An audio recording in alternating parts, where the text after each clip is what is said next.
Have you ever forgotten a name that seemed impossible to get out of your head, froze over a password you used yesterday, or opened a browser tab without the slightest idea why? That strange feeling of "this was just a moment ago" is usually accompanied by frustration, doubt, and even a certain silent fear. After all, how can something so recent simply disappear?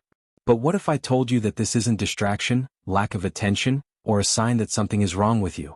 What if, in fact, this forgetfulness is your brain making a decision, silent, automatic, and extremely strategic? We all grew up believing that forgetting is a flaw. That a good memory is one that retains everything, every detail, every piece of information. But neuroscience shows something very different. Forgetting is part of the normal functioning of the human brain. It happens all the time, right before your eyes while you live, work, talk, and browse the internet. And the most intriguing thing is that you almost never realize when it's happening. Have you ever experienced this? Think for a moment about how much information enters your mind every day.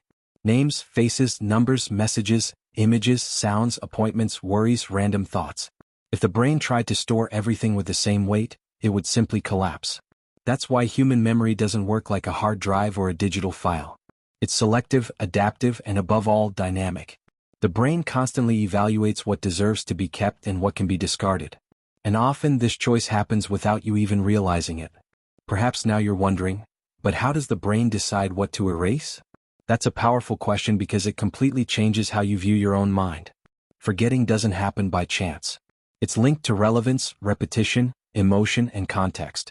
Information that isn't used, that doesn't evoke emotion, or that doesn't seem important at the present moment is gradually weakened until it simply disappears. What you're about to discover may surprise you because this process isn't passive. It's active. Science has already shown that the brain not only lets memories fade over time, but can also suppress information on purpose. This means that forgetting, in many cases, is a form of protection. Protection against excessive stimuli, against mental confusion, and even against emotional suffering. Stay with me until the end because understanding this completely changes how you interpret your own memories and your forgetfulness. And there's more. The brain doesn't always just erase what's irrelevant. Sometimes, it erases what hurts. Emotionally intense experiences, prolonged stressful situations, or difficult moments can be fragmented, distorted, or simply pushed out of conscious access. Not because they've disappeared entirely, but because the brain judged that keeping them active would be too dangerous. This is one of the most fascinating and strange phenomena of the human mind. At the same time, while erasing some information, the brain can fill in gaps with details that never existed. False memories, reconstructions, and distortions are part of the same system that tries to keep you functional and adapted to the world. This raises a disturbing question. To what extent are our memories faithful to what actually happened? All of this is happening right now as you watch this video. While you try to remember something you've forgotten, your brain is deciding what deserves to stay and what can disappear. And as we go along, you'll realize that forgetting isn't an enemy of memory, but an invisible ally of your mental survival. What follows will take you inside this hidden mechanism and reveal how, every day, your brain chooses what you will remember, and what you will never realize you've forgotten. And perhaps, as you listen to all this, some memory is trying to emerge from within, or perhaps the feeling is exactly the opposite, as if something is slipping through your fingers. If this topic resonates with you, leave a comment below about what has touched you the most so far. It could be a memory you've noticed fading over time, a situation where forgetfulness intrigued you, or even that strange feeling of knowing something has been left behind but not being able to access it. When you share this, you're not talking to yourself. You're helping other people realize that they also experience these same silent phenomena of the mind. If at any point during this video you thought, "This has happened to me before," liking the video is a simple yet powerful way to show that this content truly resonates with you. This gesture helps the video reach more people who, like you, wonder how the brain works behind the curtains of consciousness. Your participation here is what makes this channel grow and continue to bring profound reflections, scientific curiosities, and real mysteries about the brain and the human body. Now, if you feel you want to continue exploring this type of subject, subscribing to the channel is like saying, "I want to go deeper." Each subscription shows that it's worthwhile to continue investigating these topics that almost no one explains clearly and accessibly. Here, the idea is not just to inform, but to create a curious, restless community interested in better understanding their own minds. And while you comment, like, or subscribe, something important happens. This space is strengthened, the content reaches further, and more people begin to question what they have always accepted as obvious. With that in mind, we can move forward because now that you've realized that forgetting isn't a mistake but a choice made by the brain, it's time to understand how this decision is made behind the scenes in your mind, and why some information simply has no chance of being retained. The great illusion we carry about human memory begins very early. From a young age, we are taught to believe that the brain functions like a perfect archive, almost like an internal hard drive where everything we experience is stored, intact, waiting to be accessed whenever we want. This idea seems comfortable, but it couldn't be further from the truth. Memory is not a safe, it's not a database, and it's definitely not reliable in the way we've been led to believe.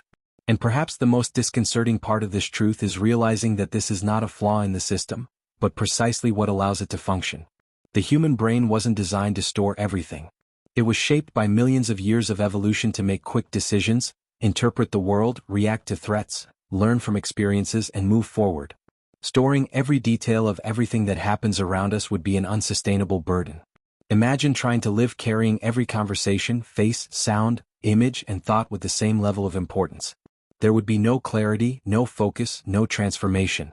There would only be noise. Memory, in fact, is reconstruction. Every time you remember something, the brain doesn't reproduce an original file. It reconstructs that memory based on fragments, emotions, current context, and even expectations. This means that remembering is, in itself, a creative act. And forgetting is part of this constant adjustment process. The brain is constantly reorganizing what you've experienced so that it makes sense in your current journey. What no longer serves you, what doesn't impact your decisions, what doesn't resonate with your present mindset, begins to lose its power. There's a hidden truth here that almost no one explains. Forgetting is a sign of cognitive efficiency. A healthy brain isn't one that remembers everything, but one that knows how to prioritize. It filters, simplifies, summarizes. It understands that not all information deserves to occupy mental space. This completely changes how we look at everyday forgetfulness. That forgotten password, that detail that disappeared, that memory that faded over time are not signs of personal failure. They are signs of a system that is functioning exactly as it should.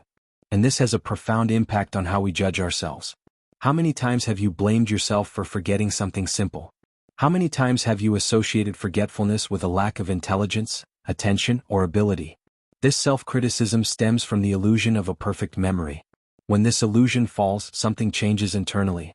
More understanding, more lightness, and even more curiosity about how the mind really operates behind the scenes emerge.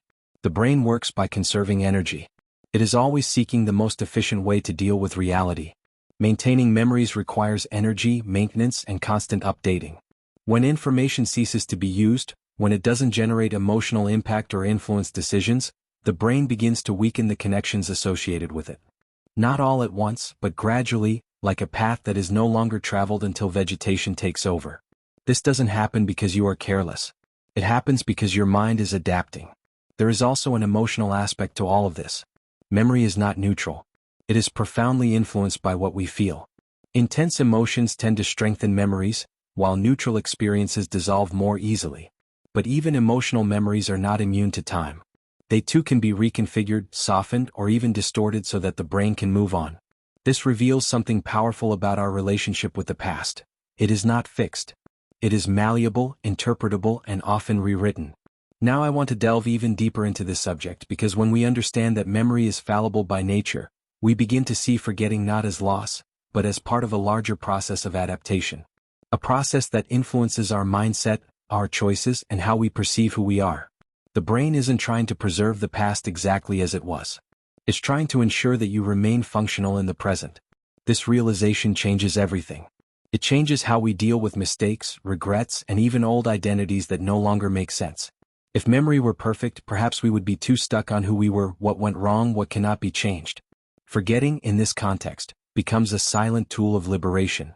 It opens up space for new interpretations, new decisions, and new versions of ourselves. And as you listen to this, you might realize that some important memories from your life aren't as vivid as they once were, while others seem too vivid even after years. This isn't random. There's logic, there's strategy, and there's a purpose behind these invisible choices of the brain. None of this happens by chance. It's all part of a system that's constantly adjusting your perception of reality so that you can move forward. Ultimately, the great illusion of human memory is believing that remembering everything would make us more complete. When, in fact, it is the balance between remembering and forgetting that sustains our sanity, our clarity, and our capacity for transformation. And it is precisely when this illusion begins to unravel that we become ready to look more closely at the internal mechanisms that silently decide what remains and what disappears from our consciousness. If this idea resonated with you, comment below. This makes sense to me. If human memory truly functioned as an absolute record of everything we experience, the result wouldn't be clarity but chaos. This is an idea that often surprises us, because we've been conditioned to admire those who remember everything, as if that were synonymous with intelligence or mental control. But behind the scenes of the brain, the logic is different. Remembering everything would be a serious problem, perhaps one of the greatest obstacles to thought, decision-making, and even identity itself. The human mind wasn't made to carry the entire world within it without filters.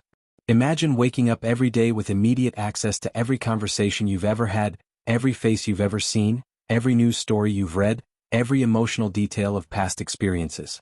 Not just as vague memories but with the same intensity as when they happened. There would be no mental silence. There would be no focus. There would be no room for the new. The brain would be trapped in a constant flow of competing information. This overload would make any simple decision exhausting, because everything would seem equally important. Thinking requires forgetting. It seems contradictory, but that's exactly how it works. To reason, the brain needs to reduce the complexity of the world. It does this by discarding details, simplifying experiences, and creating mental shortcuts. Every time you make a decision, thousands of possible pieces of information are left out of the process. This doesn't happen due to limitation but due to strategy. A brain that tries to consider everything at once becomes paralyzed. It's like trying to listen to all the conversations in a crowded room and still understand a single sentence. There is a hidden truth in this process that is rarely discussed. Forgetting is what allows action. Without forgetting, there is no prioritization. Without prioritization, there is no action. The mind would be trapped in endless analyses, revisiting possibilities, scenarios, and memories without being able to move forward. Forgetting acts as a filter that organizes reality, allowing only what is relevant at that moment to reach consciousness. This has a direct impact on our daily lives, even when we don't realize it. From a scientific point of view, the brain operates with limited resources. Attention, energy, and time are finite. Maintaining an active memory consumes these resources. Therefore, the brain constantly needs to decide where to invest energy and where to conserve it. Information that does not contribute to current decisions begins to lose its impact. Neural connections associated with it weaken, opening space for new learning and new interpretations of the world. This process is not a sign of loss but of adaptation. When we understand this, something changes in our mindset. We begin to see forgetting not as an enemy, but as a silent ally. It protects the brain from confusion, excessive rumination, and overstimulation. It allows the mind to reorganize itself after intense periods, for emotions to settle, and for experiences to be integrated in a healthier way. Without this mechanism, we would be trapped in repetitive thoughts, constant regrets, and increasingly difficult decisions. There is also a profound emotional aspect to this process. Keeping everything would mean reliving everything. Every mistake, every loss, every painful moment would always be accessible with the same emotional weight. Forgetting, in this sense, acts as a safety valve. It reduces the intensity of certain memories so that we can move on. This doesn't erase the learning but softens the impact. This is one of the most important revelations about the workings of the human mind. The brain doesn't seek absolute fidelity to the past, it seeks functionality in the present. This functionality shapes who we are. The memories that remain active influence our beliefs, our decisions, and how we interpret reality. Those that weaken allow for change, transformation, and reinvention. A brain incapable of forgetting would be condemned to repeat patterns indefinitely. A brain that knows how to forget, however, creates space for new choices and new paths.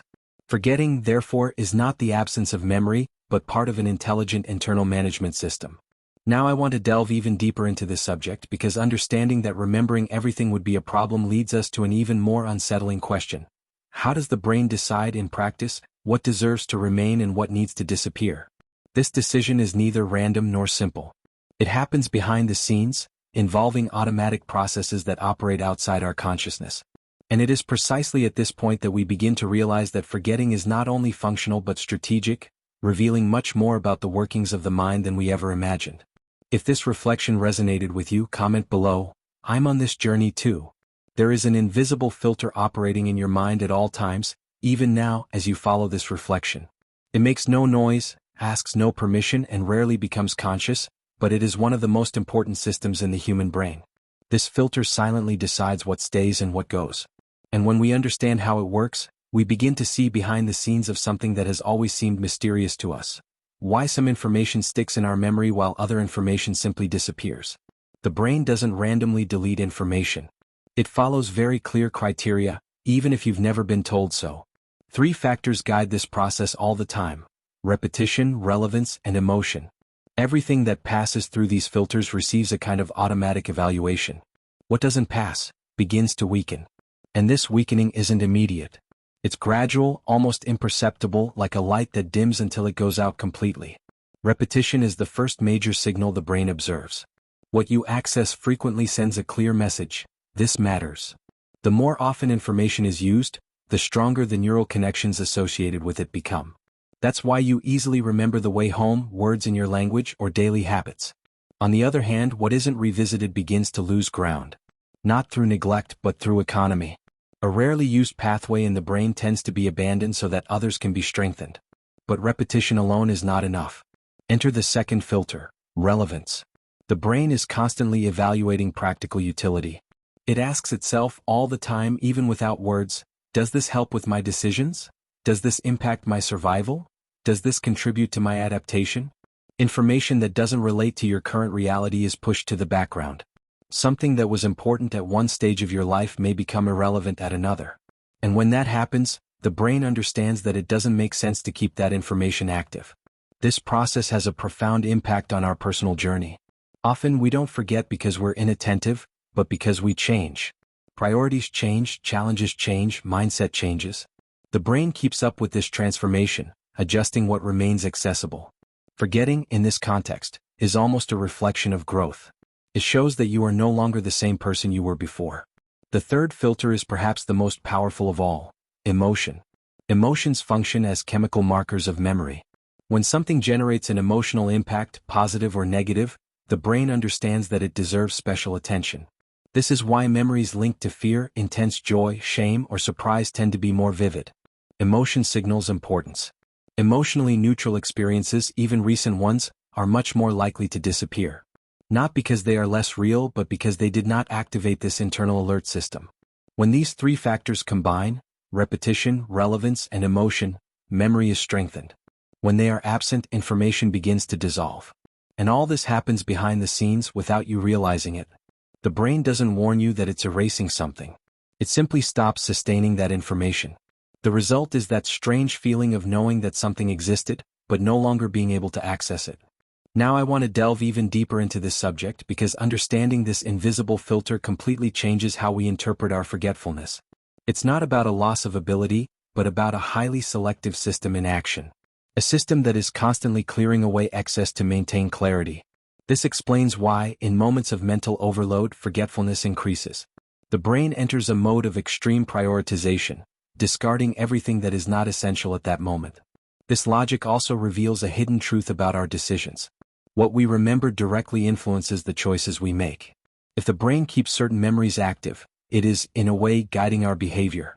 What remains accessible shapes our perception of reality. What disappears ceases to influence our actions.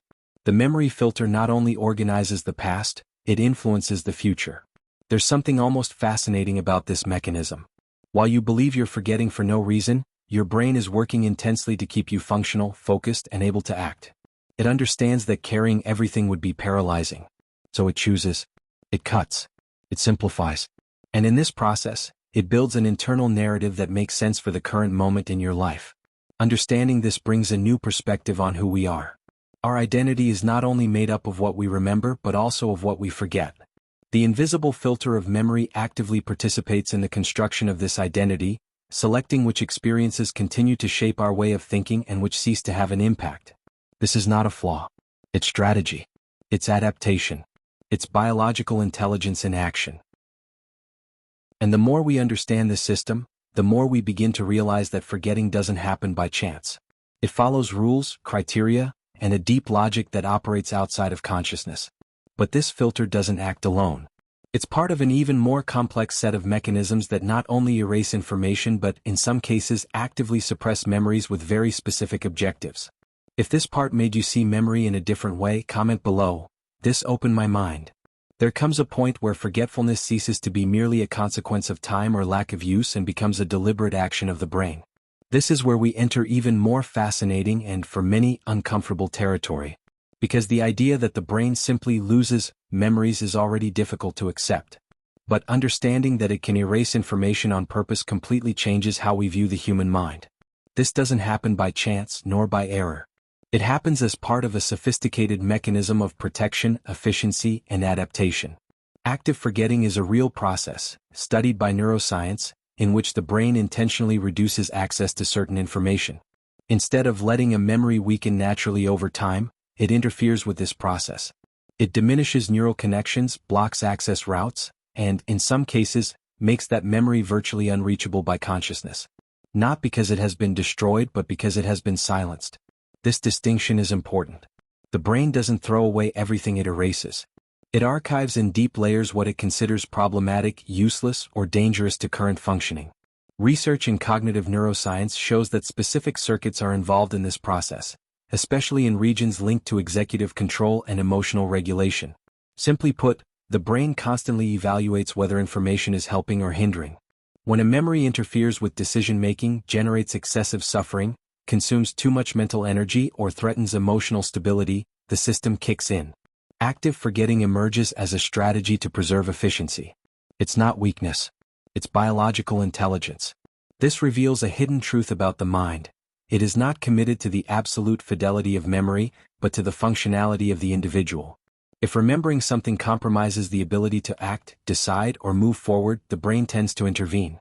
This logic explains why certain experiences seem to disappear abruptly, while others remain vivid for decades. It's not just about what happened but the impact it has on your current journey. This mechanism has a profound effect on mindset. Many people believe that forgetting something important is a sign of negligence or lack of attention. But in some cases it's exactly the opposite. It's the brain trying to protect you from excess. Excess of pain, of internal conflict, of mental noise. Active forgetting reduces cognitive overload and creates space for internal reorganization. It allows the mind to recalculate routes, adjust priorities, and move forward without getting stuck on content that no longer contributes. There is also a significant emotional impact. Memories laden with stress, guilt, or fear can become so intense that they impair mental clarity. The brain interprets this as a threat to stability. In response, it weakens conscious access to these memories. It doesn't erase the learning, but it reduces the emotional intensity associated with it. It's a way of preserving psychological integrity. A silent defense system that operates behind the scenes. Now I want to delve even deeper into this subject, because active forgetting isn't limited to traumatic experiences or extreme emotions. It also works in seemingly neutral situations, whenever the brain identifies that keeping certain information active doesn't yield practical returns. This includes old ideas, outdated beliefs, thought patterns that no longer serve you, and even past versions of who you were. In this sense, forgetting becomes an ally of transformation. It helps the mind detach itself from what no longer makes sense to make room for the new. This dynamic directly influences our decisions. What we remember shapes our choices, but so does what we forget. When the brain suppresses certain information, it is, in a way, guiding our behavior. It reduces interference, simplifies scenarios, and increases the chance of action. A brain that didn't know how to intentionally erase would be trapped in endless internal conflicts, revisiting possibilities without being able to move forward. Active forgetting breaks these cycles. There's something almost elegant about this process. While you believe you're missing parts of your story, the brain is adjusting its focus to what truly matters now. It operates on a constant cost-benefit logic. What consumes a lot of energy and delivers little value begins to be switched off. What strengthens adaptation and clarity takes priority. This process happens outside of conscious awareness, but it defines a large part of our subjective experience. Understanding this changes how we deal with memory lapses. Instead of seeing them as signs of decline, we begin to see them as indicators of a system trying to maintain balance. Active forgetting shows that the human mind is not passive in the face of information overload. It acts, it decides, it protects, and often it does so without consulting us. This revelation leads us to a deeper reflection on identity. If the brain can choose what to silence, then who we are is not only a result of what we remember, but also of what has been put in the background. Our personal history is not a straight line preserved intact, but a dynamic construction, adjusted over time to support our capacity to live, choose, and evolve. And when we begin to see active forgetting in this way, we realize that it is only a part of something much bigger. Because, in addition to suppressing memories, the brain can also alter them, reorganize them, and even create versions that make more emotional sense. What seems like loss may actually be a silent reconfiguration of internal reality, preparing the ground for something that is still forming. If this point made sense to you, comment below. This makes sense to me. When we enter the realm of emotions, stress, and intense experiences, forgetting takes on an even deeper, more human dimension. Here, it ceases to be merely a cognitive mechanism and begins to act as a true psychological protection system. The brain does not live in isolation from what we feel. On the contrary, it is profoundly shaped by emotions and reacts to them strategically, even when this happens outside of our conscious awareness. Intense emotions act as an amplifier of experience. Extreme joy, fear, anger, deep sadness, or shock activate powerful circuits in the brain. In many cases, this strengthens memories. But when the intensity exceeds a certain limit, the effect can be the opposite. The brain understands that this information, in this way, represents a threat to internal balance. And when this happens, it changes strategy. Instead of registering everything clearly, it fragments, blocks, or hinders access to the memory. Prolonged stress is one of the main triggers of this process. When the body and mind remain in a constant state of alert, the brain enters survival mode. In this state, the priority ceases to be storing detailed memories and becomes maintaining basic functioning, ensuring quick decisions, and avoiding emotional collapse. Stress hormones directly interfere with the areas responsible for the formation and retrieval of memories. The result is a confused, incomplete, or, in some cases, inaccessible memory. Traumatic experiences further intensify this mechanism. In situations of extreme threat, the brain can literally shut down parts of conscious processing. This explains why some people remember a trauma as disconnected flashes, bodily sensations, or loose images without a clear narrative. It's not that the experience wasn't registered. It was registered in a different, fragmented way, precisely to reduce the immediate emotional impact. This is not a system error. It's an adaptive response. There's a hidden truth here that often generates discomfort. Forgetting in these cases is not weakness. It's survival. The brain understands that constantly reliving certain experiences could compromise the ability to continue living, making decisions, and adapting to the present. So it creates barriers. It limits conscious access. It protects. This doesn't mean the memory has disappeared completely, but that it has been relegated to the background to preserve psychological integrity. This mechanism also operates more subtly in everyday life. Small accumulated stresses, constant pressures, and unresolved emotional conflicts can lead to seemingly trivial forgetfulness. Names, appointments, and recent details begin to slip away. Often this is not related to inattention but to emotional overload. The brain understands that it is already dealing with too much information and begins to filter more rigorously. Forgetfulness arises as an automatic adjustment to avoid mental exhaustion. Now I want to delve even deeper into this subject because when we look at forgetting from this perspective, we realize that it is intimately linked to our emotional journey. Memory is not just a record of what happened, but of what we were able to consciously bear. The brain evaluates not only the logical relevance of the information, but also the emotional cost of keeping it active. When this cost is too high, forgetting becomes a silent choice. This process has a direct impact on mindset. Many people blame themselves for not remembering certain periods of their lives or for having gaps in significant experiences. But these gaps in many cases are not flaws. They are marks of a brain that needed to protect you at some point. Understanding this changes the relationship with one's own past. Instead of guilt or judgment, understanding arises. The perception emerges that the mind did what it needed to do to continue. Emotional forgetting also influences our future decisions. What the brain blocks ceases to directly interfere with present choices. This can be positive, allowing us to move forward without being paralyzed by painful experiences. At the same time, it reveals how our decisions are shaped not only by what we remember, but by what has been silenced. There is an invisible choreography happening behind the scenes of the mind, balancing remembering and forgetting to maintain functionality. This balance, however, is not static. It changes over time. Memories that were blocked can, in other contexts, resurface. When the mind perceives that there is more emotional security, more internal resources, more maturity, access can be reopened. This shows that forgetting is not definitive but contextual. It responds to the moment in life, to internal conditions, and to the capacity to deal with what has been experienced. Understanding this reveals something profound about who we are. Our personal history is not only what we consciously remember, but also what the brain has decided to protect, keep, or fragment. Emotional forgetting is part of identity construction. It shapes how we see the world, how we react to similar situations, and how we move forward after difficult experiences. It's not an absence of memory. It's a silent reorganization. And the more we understand this protective mechanism, the more we begin to realize that the brain doesn't act against us, but in our favor, even when we don't understand its choices. Forgetting, in this context, ceases to be an enemy and becomes a sign of internal care. A reminder that the mind is constantly trying to balance past, present, and emotional survival. If this resonated with you, comment below. This explains a lot. There comes a point where this conversation starts to get uncomfortable because we're no longer just talking about what the brain forgets but what it invents. And this is perhaps one of the most disturbing revelations about the human mind. It's not enough to know that the brain erases real information. In many cases, it also creates memories that never existed.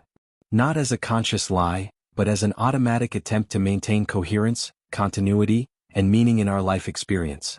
The brain hates gaps. It needs complete narratives to function. When a memory is lost, fragmented, or becomes inaccessible, the system doesn't easily accept that void. Instead of admitting, "I don't know," the mind prefers to construct something that seems plausible. That's where false memories come in. They don't appear with a warning that they're fabricated. They emerge with the same feeling of truth, the same emotional conviction, and often the same clarity as a real memory. This is a hard truth to swallow. Feeling that something is real doesn't mean it happened exactly that way. Memory isn't a faithful recording of events, but a constant reconstruction. Every time you access a memory, the brain reconstructs it based on what remains of it, the current context, the emotions of the moment, and the available information. Something is missing, it fills it in. And it does it so well that you come to completely trust that version.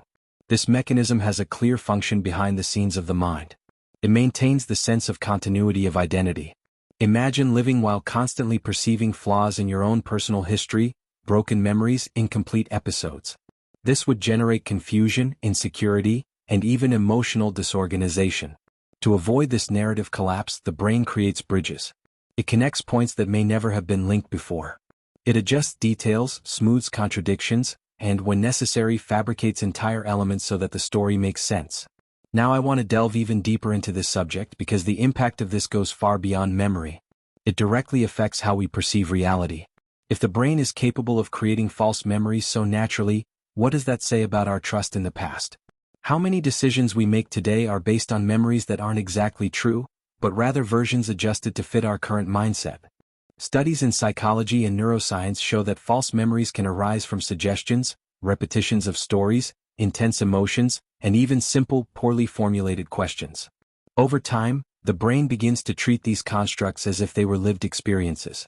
And the most intriguing thing is that there is no subjective difference between a real memory and a false one. Both seem equally convincing to those who experience them. This creates profound discomfort because it touches on something we consider sacred: self-confidence. The idea that our memories can be fabricated shakes our sense of control and personal truth. But, at the same time, it reveals the incredible adaptive capacity of the mind. The brain isn't concerned with being a faithful historian. It's committed to keeping you functional, coherent, and emotionally stable throughout your journey. This process of creating false memories usually happens precisely where there has been forgetting, fragmentation, or blockage. The brain erases something and, to avoid a void, creates something else in its place. This is not done consciously. It is automatic, silent, and extremely efficient. The result is an internal narrative that seems solid, even if it is based on fragile foundations. There is also a significant emotional impact here. Many false memories arise to protect the individual from difficult feelings. Guilt, shame, fear, or pain can be softened by alternative versions of events. The brain reorganizes the memory to reduce suffering and preserve self-esteem. This is not about moral deception, but about psychological self-preservation. Once again, the system prioritizes emotional survival, not historical accuracy. This revelation completely changes how we understand our certainties. What you remember with conviction may not be exactly how it happened, but how the brain decided it should be remembered. This influences relationships, decisions, beliefs, and even personal conflicts. How many discussions begin with the phrase, "I remember that very well," when, in fact, each person is accessing different versions of the same event. Memory, in this sense, is not a mirror of the past, but an instrument for constructing the present. The brain adjusts memories so that they make sense with who you are today. When you change, your memories also change. They adapt to the new mindset, the new choices, the new way of seeing the world. This explains why old events can take on different meanings over time, even if the external facts haven't changed. And this leads us to a disturbing reflection on reality. If our memories can be edited, erased, or invented, then the reality we carry within us is, in part, a continuous creation. We don't just live what happened but what the brain has chosen to tell us about what happened. This internal narrative is what guides our actions, our fears, our desires, and our decisions. This is the unsettling side of human memory.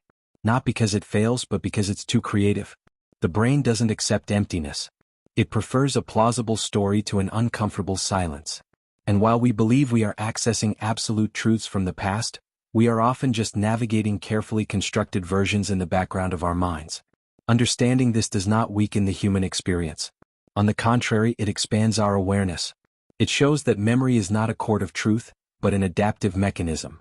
And when we realize this, we become more attentive to our certainties, more open to doubt, and more aware of how much our perception of reality is shaped internally. And as this understanding deepens, an inevitable question arises.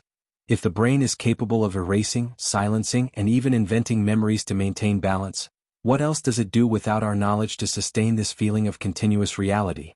If this made you think, comment below. This is disturbing. All of this leads us to an even deeper revelation about who you are and how your brain really works. After understanding that memory erases, filters, silences, and even invents, it becomes impossible to continue looking at the mind as something fixed or predictable. Memory is not a dead file of the past. It is alive. It breathes, adapts, reorganizes, and transforms along with you. Every memory that remains, every detail that disappears, and every gap that appears is part of a system that is constantly working to keep you functional in the present. The brain isn't interested in preserving facts like a neutral historian. It's interested in survival, learning, and adaptation. Everything it does with memory has this greater goal. When it erases information, it's not taking something away from you but making room. Room for new interpretations, new decisions, and new versions of yourself. Forgetting, in this sense, isn't a loss of identity. It's an adjustment of identity. Throughout life you change. Your beliefs, your priorities, your mindset, and the way you interpret the world change. If memory were rigid, you would be stuck with old versions of who you were. The brain understands this. That's why it softens memories, weakens narratives that no longer make sense, and keeps accessible what still contributes to your current journey. Memory accompanies internal transformation, even when you are not consciously aware of it. There's a powerful hidden truth here. The brain doesn't just protect information, it protects you. It protects your ability to move forward, to decide, to act, and to rebuild yourself. In moments of excess, it cuts off. In moments of pain, it blocks. In moments of change, it reorganizes. All of this happens behind the scenes without clear warnings, but with a profound impact on how you feel, think, and choose. This also means that what you remember today isn't exactly what happened, but what your brain considers useful for sustaining who you are now. Memory is selective because life demands selection.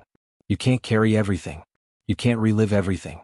You can't keep every version of the past active at the same time. The brain understands this better than we do and acts with a silent logic that prioritizes functionality over absolute accuracy. This understanding changes how you view your memory lapses. They cease to be a source of fear and become signs of a system attempting to balance complexity and clarity. A healthy brain is not one that remembers everything, but one that knows what to let go of. Forgetting then becomes an invisible tool for growth. It helps the mind learn from the past without becoming a prisoner of it. And this has a direct impact on your decisions. What you remember influences your path, but what you forget also does. By erasing certain information, the brain reduces interference, decreases internal noise, and facilitates choices. It creates a more coherent internal narrative so that you can act with less conflict. This narrative isn't perfect, but it's functional. And, for the brain, functionality is a priority. Upon realizing that memory is alive and adaptive, a new way of relating to one's own past emerges. Instead of seeking memories as absolute truths, you begin to see them as versions. Versions shaped by emotions, context, maturity, and internal needs. This does not invalidate the human experience. On the contrary, it makes it deeper, more complex, and more honest.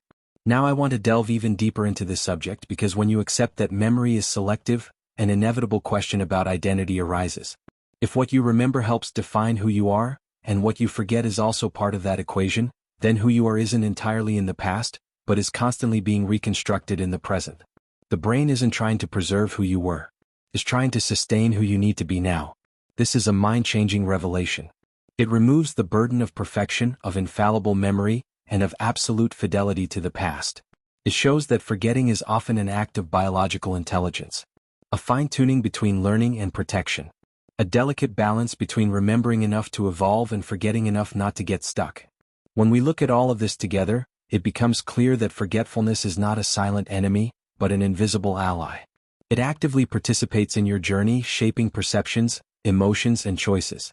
It works behind the scenes so that you can move forward, even without fully understanding how it happens. And perhaps the most important question that remains after all this is not about what you forgot, but about what your brain is choosing to keep alive now, and why. If this thought has been resonating with you, comment, "This makes sense to me." Top of form. And if you've made it this far, it's because this conversation in some way resonated with you. Perhaps some part of it made you remember something or forget something else, or simply look at your own mind with more curiosity and less judgment. It's exactly this kind of reflection that gives meaning to this space. If this content helped you see the brain in a different way, subscribing to the channel is a simple way to continue this journey together, exploring other hidden truths about the mind, the body, and everything that happens behind the scenes without us realizing it. If it makes sense to you, leave a comment saying, "I'm with you until the end." It's just a phrase, but it shows that the message got through and helps keep the conversation alive. And if at any point in the video you felt that silent connection, that "this is me," a like comes as a natural gesture, almost like a nod saying that this exchange was worthwhile. And before you leave, there's a video over here that perfectly complements this topic. Click and continue with me there because this journey of understanding the human mind is only just beginning.